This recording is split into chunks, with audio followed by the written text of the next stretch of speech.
एक बार मेरे साथ भारत माता की जय बोलना। बोलिए भारत माता की, भारत माता की। अमर शहीद ओम प्रकाश यादव की, ओम प्रकाश यादव की।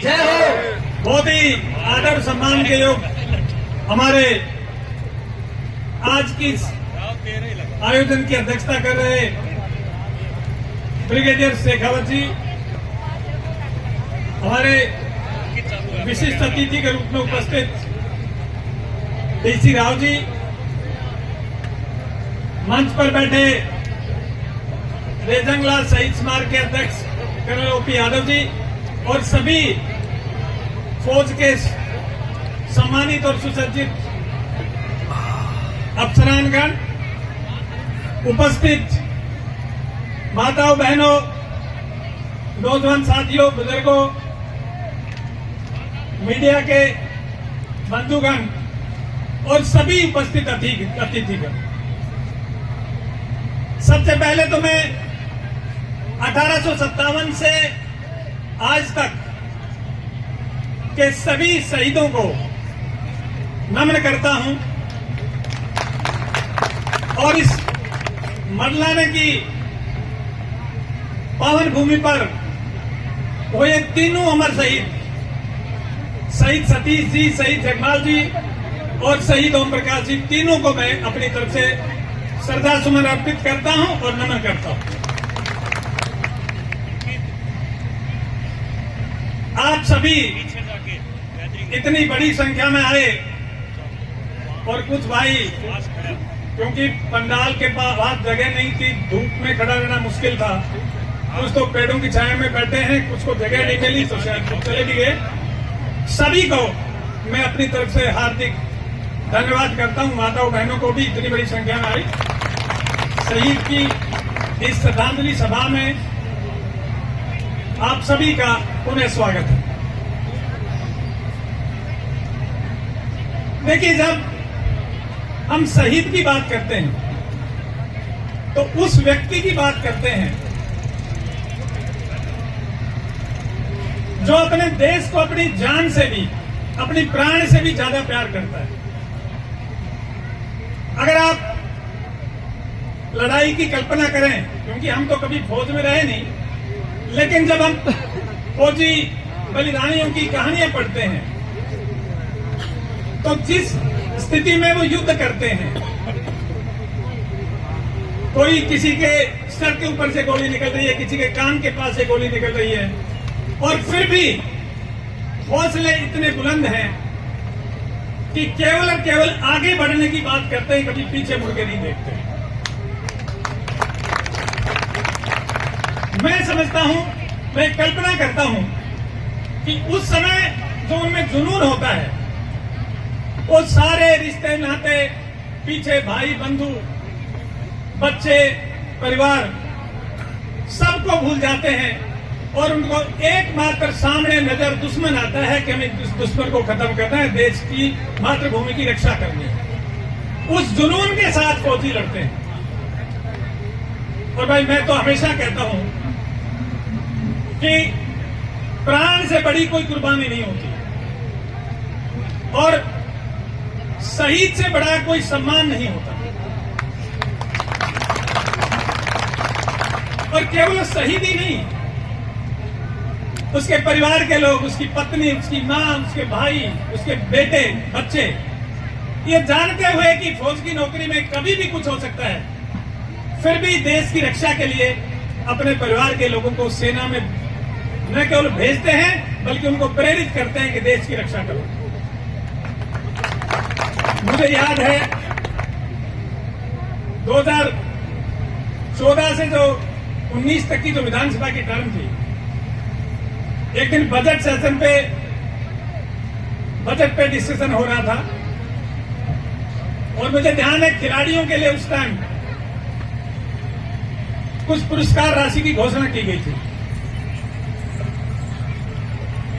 बीच में मेरे को बैठे बैठे वही बात दिमाग में आई कि भैया खिलाड़ी प्रदेश का सम्मान लाते हैं, देश के लिए सम्मान लाते हैं।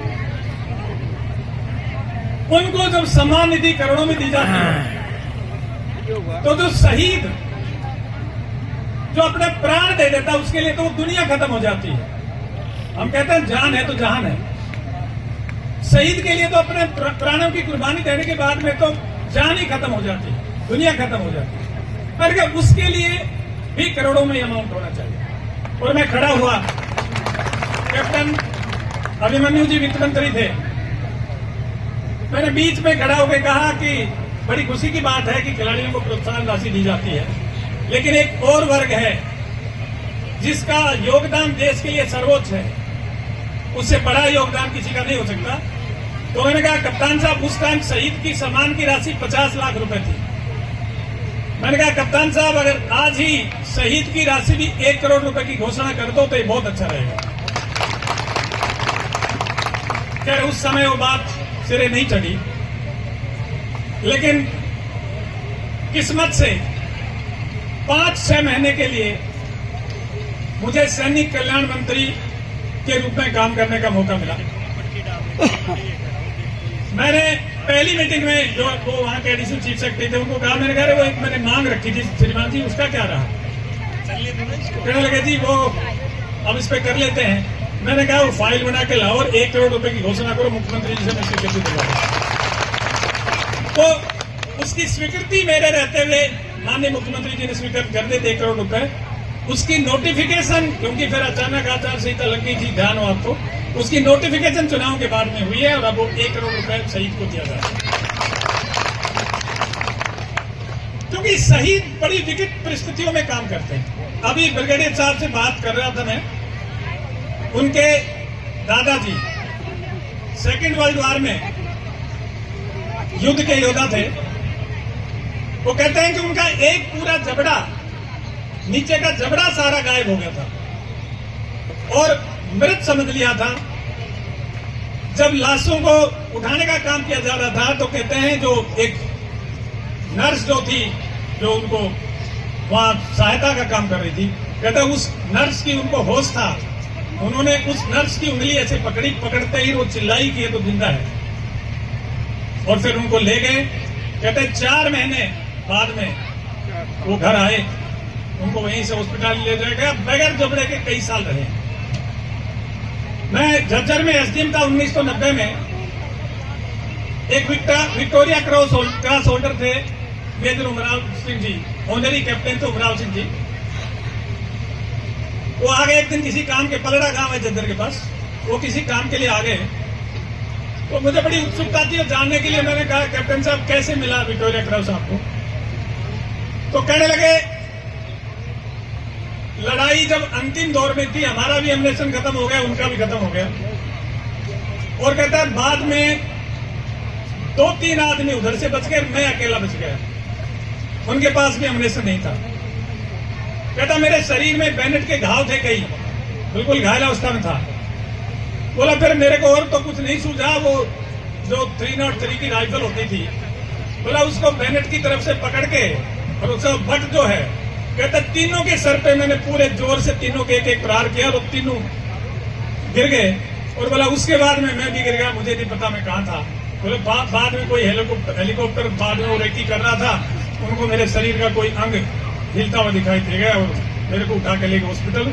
और बाद में मुझे पता लगा जब होश आया कि तेरे को विक्टोरिया क्रॉस से अवार्ड किया गया। तो बड़ी अद्भुत कहानियां हैं।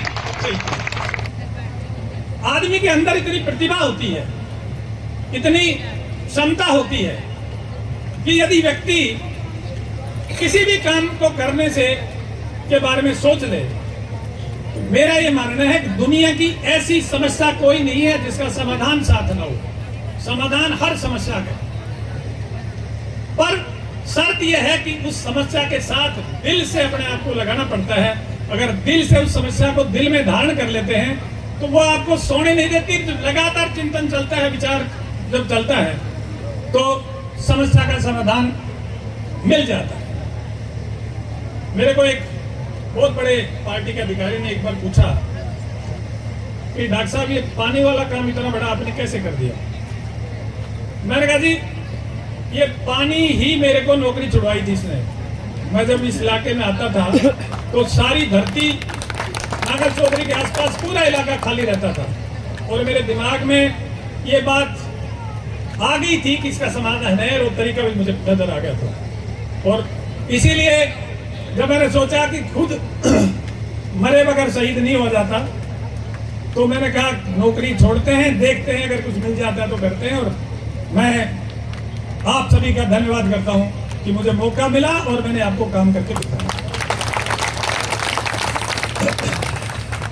दूसरी बात एक और कहूंगा छोटी सी, फिर मैं समाप्त करता हूं कि बात। पहले हल जोड़ा करता ना, शाम को जब सारे दिन बैलों से हल चलाता था हली, शाम को उसको जो चारा दाना कुछ डालता था, लेकिन एक विशेष रूप में नोट करता, बचपन में देखता था बातें तो मुझे दिमाग में उनका मतलब अब समझ में आने लगा है। वो शाम को उन बैलों के शरीर के ऊपर से ऐसे हाथ फेरता था, सहलाता था,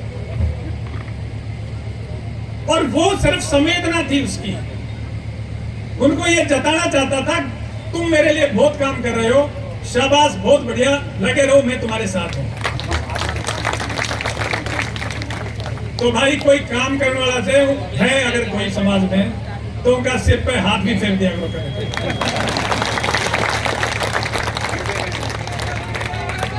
क्योंकि बात यह है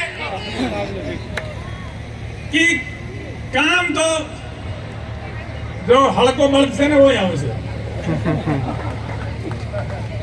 गौशाला का बल्ब ने अगर ला क्यों करेंगे, अगर गढ़वाल में से घाटी भी निकालेगा तो नहीं निकालेगा, बैठ जाएगा। इसलिए काम हर व्यक्ति को करना चाहिए, जो काम करें उनको प्रेरित करना चाहिए, उत्तेजित करना चाहिए, क्योंकि शहीद का ये आयोजन है, उसकी यादगार में हम यहाँ एकत्रित हुए हैं। ज्यादा लंबा भाषण देने की आवश्यकता नहीं है। मैं आप सभी का पुनः धन्यवाद करता हूं दिल से, और एक बार पुनः मेरे साथ बोलिए, शहीद ओम प्रकाश जी जिंदाबाद, अमर रहे। शहीद सतीश जी अमर रहे। सूबेदार जगमाल सिंह जी शहीद अमर रहे। धन्यवाद, जय हिंद, नमस्ते।